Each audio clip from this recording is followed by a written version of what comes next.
Hoy en Es la Hora de Opinar vamos a debatir con Mario Arriagada, Pablo Magluf y Tito Garza Onofre sobre la carta publicada en proceso por Julio Scherer, donde denuncia una persecución en su contra por parte del fiscal Gertz Manero y la exsecretaria de Gobernación Sánchez Cordero.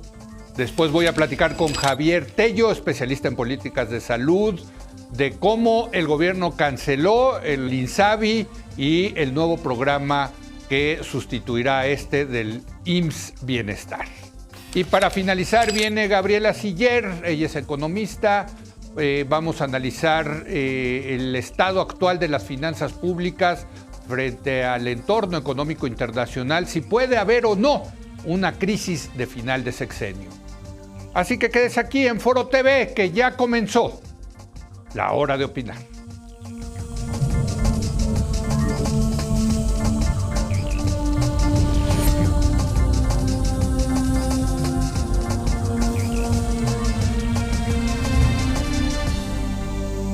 Muy buenas noches. Julio Scherer, el hombre fuerte del gobierno de López Obrador durante la primera parte del sexenio, ha hablado y ha hablado duro.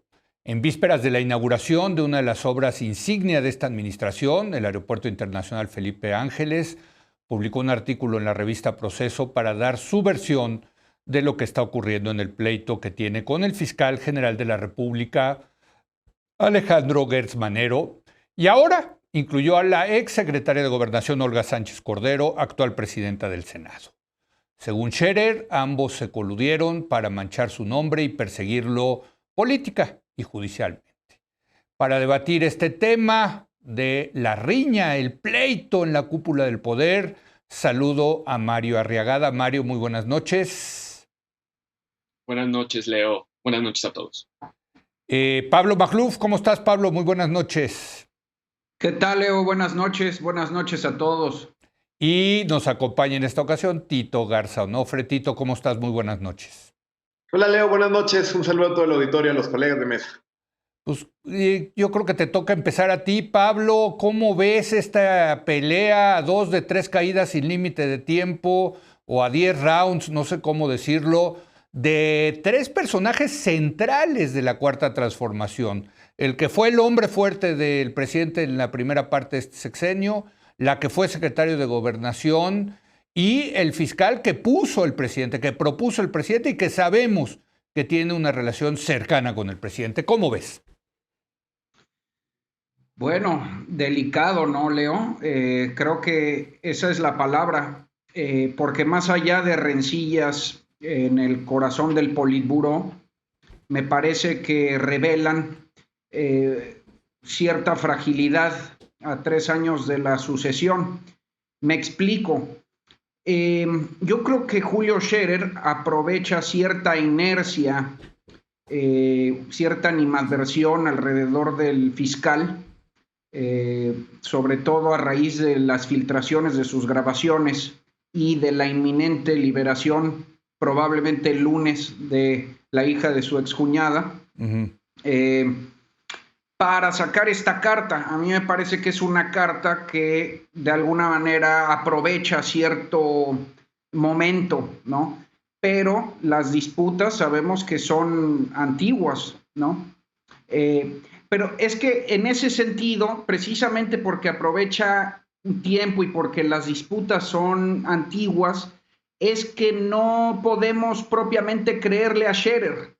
No quiero decir que debamos de creerle al otro lado, sino precisamente lo contrario, que no debemos de tomar partido como analistas. Aquí lo que nos toca ver de alguna manera es juzgar al pleito entero como un síntoma de la organización del Politburó, ¿no? Sí, es que, bueno, estás hablando de la cúpula, sí, en el momento en el que tomas partido, y porque es cierto que siento que sí hay cierta tendencia de algunos actores a creerle a uno u otro lado, en ese momento me parece que dejas de ver el bosque entero, y me parece que es el siguiente, el bosque entero, es que el presidente ya se encuentra clarísimamente en un sándwich entre dos grupos de poder, Hertz y los anti-Hertz, que no sabemos propiamente quiénes son, pero que a todas luces son los que lo espiaron, los que espiaron a Hertz, a quienes pues les benefició mucho la carta de Scherer, ¿no? Y en ese sentido, López Obrador ya no funge como tensor, está, me parece que perdiendo poder en una lucha anticipada por la sucesión a 3 años. Yo no veo que lo pueda resolver tan fácil, porque lo que habíamos comentado en el episodio anterior, Hertz probablemente también lo tenga como rehén a él, ¿no? Primero por las reglas de sucesión en caso de Hertz, ¿no? Que necesita 2/3 partes del Senado, el presidente. No se ve tan fácil que pueda encontrar un fiscal a modo como Hertz. Y en segundo lugar, porque según filtraciones periodísticas, Hertz también ya tiene expedientes abiertos en contra de todo el círculo cercano del presidente, quizá incluso de sus hijos. Estos son filtraciones periodísticas no confirmadas. Sí, trascendidos. Son trascendidos. Son trascendidos. Sí. Pero lo que creo que muestra todo esto es cierta debilidad del presidente como tensor, como fiel de la balanza. Creo que no lo ha podido resolver. Se empiezan a emancipar grupos con mucho tiempo todavía en vísperas de la sucesión. Y yo creo que esto se puede poner delicado porque siempre quieres tener una sucesión ordenada, siempre quieres tener un acomodo más o menos institucional. Se ve que vamos hacia lo contrario. A ver, Tito, las acusaciones son muy graves de un lado y del otro. De un lado se acusa a Scherer de haber utilizado la consejería jurídica de la presidencia pues como una especie de oficina de coyotaje. Tú que eres abogado lo entiendes, ¿no? O sea, para hacer negocios jurídicos, con casos jurídicos, ¿no? Y del otro lado se acusa, y lo dice Scherer, le dice a Gertz, que es un fiscal sin controles, sin contrapesos, muy peligroso, que está abusando de su poder. Son dos acusaciones, insisto, muy graves de dos hombres cercanos a la Cuarta Transformación, Tito. Mira, Leo, a ver, en esto coincido con Pablo.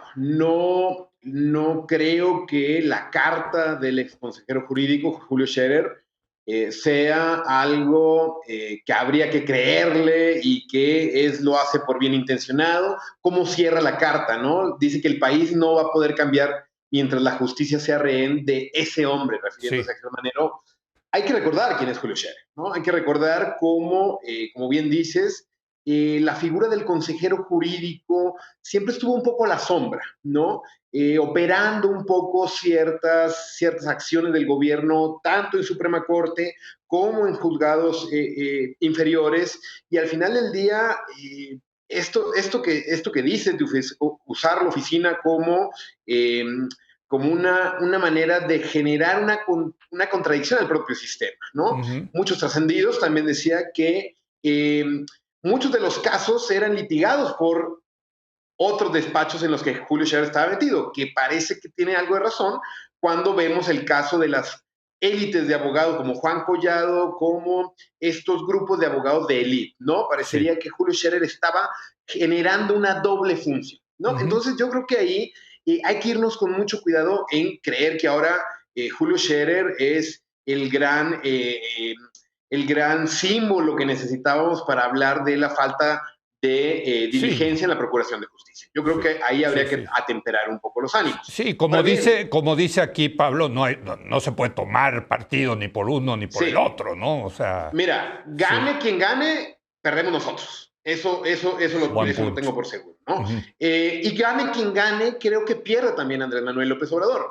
Lo que denuncia Scherer al fiscal son presuntos delitos, ¿eh? Habla de tráfico de influencias, abuso de poder e uso indebido del servicio público, que aquí sería contraproducente que la propia fiscalía investigue a su titular, ¿no? Esto es, digamos, una una especie de trampa sin salida. Lo que creo más interesante aquí, Leo, es hablar de cómo en esta idea que es la cuarta transformación, una administración pública, todos enfocados hacia el mismo sentido, que es erradicar la corrupción, generar mayores riquezas para evitar que las condiciones de igualdad se vayan generando y demás tal. Lo que hablamos es que esta unidad en el gabinete, en los hombres más cercanos de López Obrador, nunca existió, ¿no? Y que llevar a cabo esta tarea transformadora de ejercicio de la administración pública prácticamente es imposible. Cuando el presidente dice, tengo otras cosas que considero más importantes que ponerle atención a este pleito, yo creo que nos habla de un quiebre en donde, en definitiva, el sistema de justicia no cambió ni con una nueva fiscalía, ni mucho menos con un consejero jurídico que al final del día y a la larga le está generando más problemas a la administración López Obradorista. Así es. Yo creo que un dato importante es el timing, ¿no? El momento en que decide Julio Scherer publicar esto, que fue el sábado en la revista Proceso, a 2 días de la gran fiesta que era para el presidente la inauguración del nuevo aeropuerto Felipe Ángeles, y un poco robándole la nota, no un poco, bastante robándole la nota al presidente. Yo creo que manda aquí un mensaje de que está dispuesto Scherer a hacerle daño al presidente si es necesario. Así son estos pleitos políticos, Mario. Digo, no, todo detalle cuenta en esto, ¿no? La carta está escrita en un tono de un grito desesperado en el cual parece que está acorralado hasta con el agua en el cuello, y de ahí que se desprende esa interpretación que tú le das, con la cual concuerdo. Pero antes de eso, Leo, déjame hacer un aviso parroquial, porque no puedo dejar de notar que somos cuatro hombres en la mesa.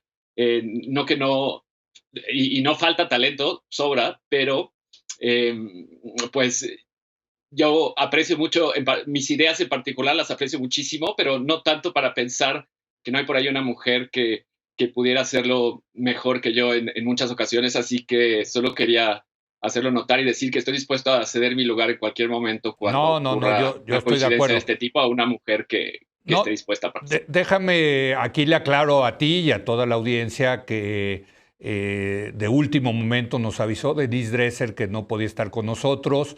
Le llamamos a todas nuestras colaboradoras, a todas las mujeres que nos ayudan aquí en la hora de opinar, que le entran de vez en cuando, y ya pues de última hora no pudo ninguna, ¿no? Entonces, y le consta a Tito que le hablamos al cuarto para las 12 para ver si estuviera con nosotros. Pero sí tomamos muy en serio este tipo de comentarios, Mario, y desde luego estamos siempre en ese proceso de tener cada vez más mujeres en la hora de opinar. Que quede claro que hoy fue un palomazo así que salió de último momento, ¿no? Por eso estamos 4 hombres, nada más. Muy bien, gracias, Leo. Te aprecio mucho el comentario. Bueno, ya dicho lo anterior, le entro. Creo que hay una lectura política a la que Pablo ya le entró. Hay una lectura también sobre el sistema de impartición de justicia a la que Tito también le entró. Y creo que hay otra, y yo que no soy abogado, me voy a concentrar en ella, que es una lectura sociológica o antropológica sobre un gremio. Y creo que estas acusaciones que se hacen unos a otros abogados nos dan una oportunidad de ver una apertura para ver un retrato privilegiado de lo podrido que está el sistema de justicia. Obviamente estas declaraciones hay que tomarlas con una pizca de sal, porque todos se acusan de lo mismo y se acusan de formas contradictorias. Quizá hay que tomarla con el salero entero, más que una pizca, con el salero entero, porque no sabemos a quién creerle aquí. Tampoco quiero tomar posiciones, pero sí subrayar algunas cosas que se desprenden de esta carta de Julio Scherer, esta carta con el agua al cuello, como bien lo señalaste. Y creo que se desprenden, primero, llama a la perplejidad el hecho que son 3 de los abogados más poderosos del país litigando en los medios, como si sintieran que de repente estos que fueron dueños o son dueños de la justicia, o en el pináculo del poder del poder judicial, ya no confían en la justicia y tienen que ir a los medios a litigar su caso y apostar quizá por la destrucción de los prestigios como una estrategia más funcional. Esto es la decadencia de la politización de la justicia, pero también de su desinstitucionalización. No me sorprende cuando el encargado de investigar es uno de los peores acusados de un complot, que es el fiscal Gertz Manero. Súmale otro escándalo más a los que ya tiene acumulados. Ahora esta acusación de haber hecho un complot y usado una de las herramientas aparentemente innovadoras de esta administración en la impartición de justicia, que es el criterio de oportunidad, como si fuera una moneda de cambio, que es la mayoría de los que le imputa Scherer a Gertz, y con la complicidad de Olga Sánchez Cordero, de haber traficado con la posibilidad de usar a modo el criterio de oportunidad, no en uno, no en dos, sino en 3 casos. En el caso de Collado, en el caso del Cruz Azul, y en otro caso que se me escapa en este momento, pero el patrón es... el de Inés Gómez Montt y su esposo. El de Inés Gómez Montt. Que está acusado de ser presunto facturero, ¿no? Entonces, la acusación aquí es que todos estos personajes de la alta corrupción nacional tienen abogados que son parte de un gremio que yo me atrevo a describir como fracasado. En este retrato aparece como un gremio, debo decir, patético y fracasado, que no se puede autorregular en su complicidad para tratar de traficar influencias e ir a negociar con quien puedan y a través de quien puedan, intermediarios o directamente incluso con el presidente, para que les sirva este criterio de oportunidad para salir de la cárcel a cambio de negociar cositas. Y esas cositas puede ser devolver parte del dinero. A veces dicen, no, pues no, fue muy poquito, entonces, ok, devuelvo más parte del dinero que me robé. Y en el caso de la acusación, creo que más grave contra Olga Sánchez Cordero es que se le acusa de haberle propuesto al presidente que se liberara a Juan Collado, que acusa Scherer de que es su amigo personal desde hace muchos años, de haber ofrecido los videos de los videoescándalos y la historia detrás de los videoescándalos, con el cual se le persiguió a Andrés Manuel cuando era jefe de gobierno, y que Scherer dijo, no lo tomes porque no tiene nada que ver con el caso, esa es una transacción política de algo que no tendría que ver con la judicialización propiamente dicha del caso.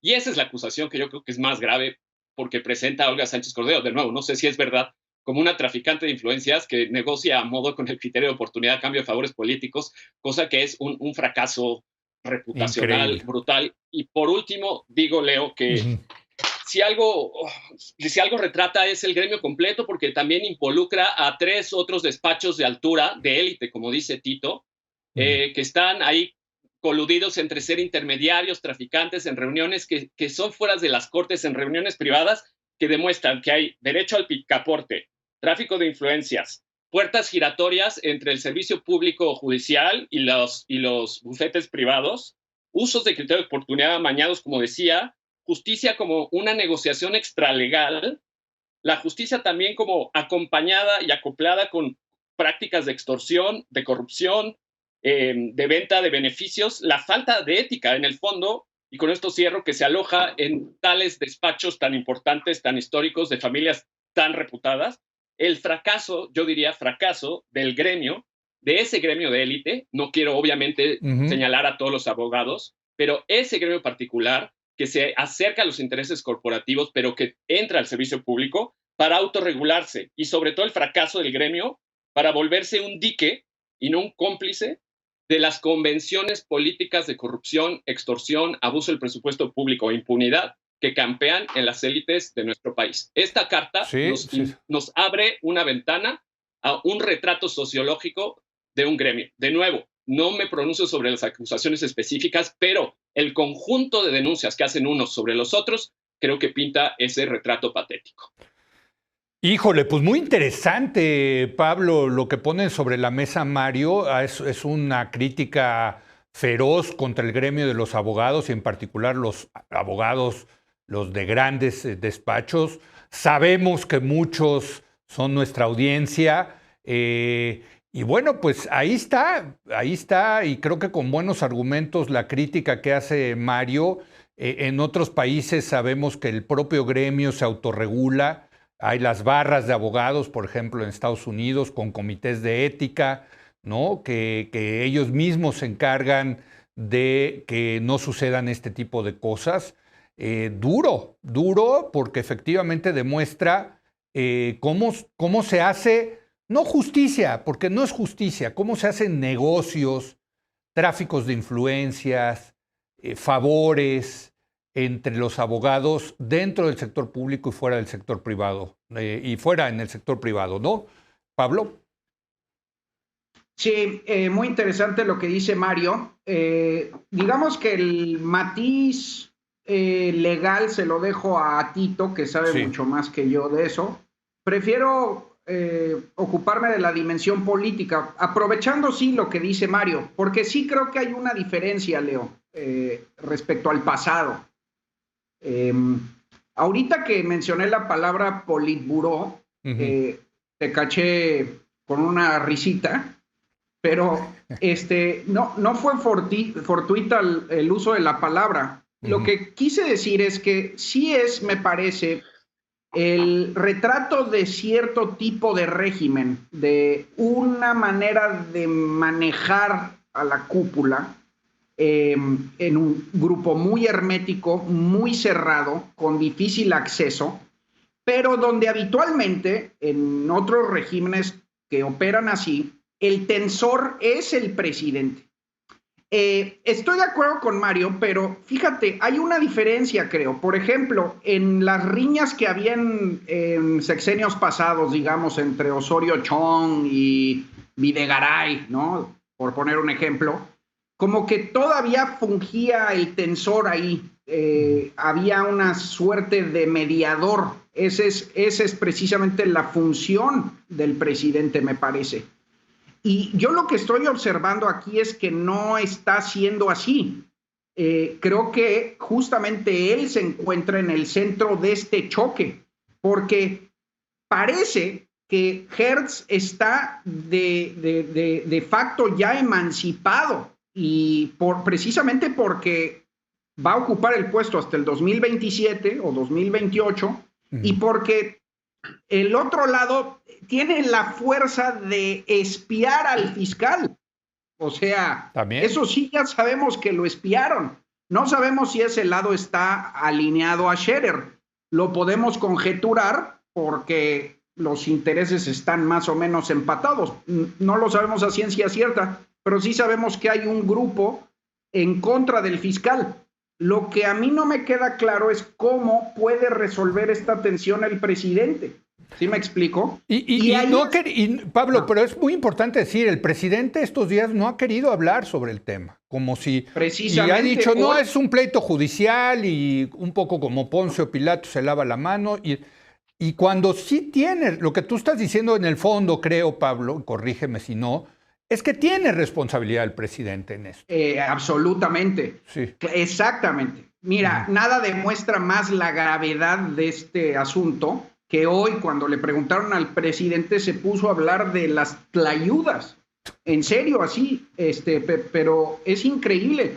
Y yo creo que él tiene la responsabilidad precisamente porque no solo él los escogió a ambos, sino porque es su jefe, y es el principal responsable de darle un cauce institucional al conflicto. Porque si lo superan, si se comen al presidente, es muy posible que veamos una sucesión, ya lo decía yo, una sucesión anticipada a 3 años, desordenada, violenta, poco democrática, y a mí eso es lo que me preocupa. Me preocupa que el presidente empiece a perder poder rumbo al 24 y que se lo coman estos dos grupos o más. Hay más, por cierto, hay más grupos que se empiezan a emancipar, ¿no? Sí, totalmente. Híjole, qué grilla, qué barbaridad, Dios mío, porque sí es un pleito de lo más alto del poder. Tito, ¿qué nos dices? A ver, Leo, lo primero, en línea con lo que dice Pablo, esto yo creo que por lo menos puntualmente en tema de impartición, procuración de justicia, no son ni moralmente superiores, ni esto significa una transformación. Aquí hablamos de algo que ya habíamos dicho la semana pasada, que es la tormenta perfecta. Instituciones que no terminan de diseñarse bien, leyes que están negociadas al vapor y demás, tal, con personas cuya ética y cuya responsabilidad en el ejercicio de la función pública se suele estar bastante comprometida, ¿no? Esto creo que abona esa tesis con instituciones tan delicadas como la Fiscalía. Hablando propiamente del gremio, que creo que Mario trae la reflexión muy, muy latente desde hace un par de semanas. A ver, tema aparte el gremio. De hecho, yo creo que no se puede hablar propiamente de gremio ya. En México hay más de 2,000 escuelas de derecho. Nomás partimos de eso. Pero sí Tlaxcala, hay un colegio de abogados y una barra de abogados, ¿no? Si no mal recuerdo. Sí, pero la cantidad de despachos y de gente que tiene título para ejercer la profesión, Leo, está completamente desregulada. Y la paradoja es, la profesión que se encarga de regular está completamente desregulada. Y lo que pasa aquí es que más que un problema del gremio propiamente para autorregularse o del gremio de élite, de los grandes despachos de élite, es que al final del día existe un problema de desigualdad en la profesión. Si tenemos más de 2,000 escuelas de derecho, de las cuales muchas son las escuelas patito, las escuelas de garage, al final de cuentas lo que generan muchas escuelas que tienen la posibilidad de cobrar tanto es que no se compra un buen abogado para defender un caso, se compran abogados para poder ganar esos casos. Es una cuestión de dinero, es una cuestión de lana. Y en ese tema es donde entra la figura del abogado del presidente. Y yo es donde pondría el foco, en la consejería jurídica.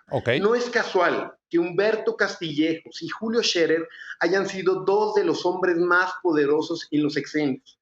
Gente que se le conocía como el ministro número 12, el senador 129, cuya faceta era más bien política que jurídica. Ese era Castillejos, ¿no? Exacto. De ahí que llegue un personaje como Julio Scherer, te habla más que propiamente de un gremio patético y atrasado, yo te hablo de completamente un problema estructural del derecho y la forma como regula el ejercicio de la profesión. Muy bien. Que tengan la posibilidad de estos actores llegar hasta la función pública teniendo las puertas giratorias, teniendo la posibilidad de comprar jueces y comprar esto, es un problema de igualdad en el acceso a la justicia. Lo que diga el artículo 4 ya no es propiamente igualdad ante la ley, es quien tenga la posibilidad de comprar, de adquirir, ahora sí que como servicios y no como derechos, a un abogado mejor que el otro, con más conexiones en el poder, creo que puede generar un problema mucho mayor. Muy bien, interesante. Mario, me quedan 2-3 minutos máximo, mano, porque ya llevamos un buen rato en una discusión fascinante, desde luego, que va a dar para mucho, pero adelante. Bueno, pues le entro a esto del gremio y cierro con lo del presidente. Esto del gremio, bueno, creo que discrepo con Tito esta vez, porque creo que decir que no es el gremio, sino que la desigualdad de un sistema desorganizado de abogados es víctima del sistema de justicia en general, es olvidar que también muchos abogados, sobre todo los más poderosos, los que controlan las barras y los colegios que mantienen al gremio desorganizado, han sido cómplices. Entonces, ¿son víctimas del sistema o son cómplices del sistema de corrupción? Yo creo que en muchos casos son cómplices. Y es cómplice, la desorganización es parte de la complicidad, así lo pondría. Entonces, no estoy 100% en desacuerdo con lo que dices, pero creo que no asumir cierta responsabilidad de parte del gremio frente a las cosas que estamos viendo, que sí, no serán de hoy, son históricas y estructurales, pero hoy se muestran con una claridad desgarradora, porque si no, ¿a quién sirve ese sistema de justicia? Si no, ¿qué esperanza queda combatir la corrupción con abogados, que son los que van a litigar esos casos si no hay esa oportunidad? ¿Qué va a hacer la barra? ¿Qué va a hacer el colegio? ¿Cuántas veces le ha quitado el permiso de litigar a un abogado de élite? Dímelo, Tito. Sin eso, sí es un problema de gremio. No me puedes decir que no. Y más de esos abogados de élite. Yo esperaría que la barra y el colegio entren en un proceso de reflexión. Pero déjame terminar. Vale. No he hablado ni 60 segundos. No. Lo que quiero decir, el presidente... Bueno, 90, pero me dijiste 3 minutos. Bueno, venga. Y lo acorto. El presidente tiene responsabilidad. Sí la tiene. ¿Por qué? Porque uno de los implicados en las acusaciones es el propio encargado de hacer las investigaciones de este caso enredadísimo. Entonces, juez y parte. ¿Qué se hace en esos casos? Pues es muy difícil, porque el encargado no puede resolver un caso en el que él mismo está acusado. Entonces, el único que puede tomar cartas en el asunto es el presidente, y hay una responsabilidad política, sí. Ahora, no celebro que en el pasado, a lo mejor el presidente, al negociar en lo oscurito y participar como de evitar este tipo de excesos públicos, haya sido una mejor solución. Quizá que se hagan públicos nos acerca más a la solución, pero sin duda requeriría una intervención enérgica del presidente, que yo no le deseo a ningún presidente que sea víctima de un grupo de abogángsters, porque eso es malo para el país. Te voy a dar 10 segundos, Tito, para que no digas que no te dimos derecho de réplica. Perfecto. No, yo creo que estamos en la misma, Mario. Yo nada más hablo que cuando hablas de los colegios y de las barras, estás hablando, pero ni del 5% del gremio. O sea, estamos hablando de quienes tienen la relación con el poder, pero el gremio está totalmente desregulado y es amplísimo. Ni se sabe en México, no se sabe cuántos abogados y abogadas existen. De ahí partimos. Entonces, de hablar de un gremio... ¿Cuántos de los así, implicados son miembros de la barra o del colegio? No todos. ¿Cuántos de los implicados son miembros de la barra o del colegio? ¿Pero cuántos de los nombres que ahí salen? Bueno, Julio Scherer, ¿no? Ahí está, mira. Qué detalle. Ahora, lo que es impresionante es que puedes ser abogado en México sin pertenecer a un colegio o una barra de abogados. Eso también es correcto, ¿no, Tito? Sí, en México decía Granado Chapa, para ser abogado basta con inscribirse y no morirse. Bueno, pues nos vamos con esa cita. No, es muy interesante todo esto. Gracias, Mario. Gracias, Pablo. Tito, muchas gracias por entrarle al palomazo así de último momento. Te agradecemos mucho. Bueno, voy a hacer una breve pausa y voy a regresar ahora con Javier Tello. Él es experto en salud pública. Vamos a hablar de la cancelación del Seguro Popular y ahora del INSABI y el nuevo programa que va a entrar en vigor, que es el IMSS Bienestar. ¿Qué nos dice esto sobre la política de salud del gobierno de López Obrador? Regresamos.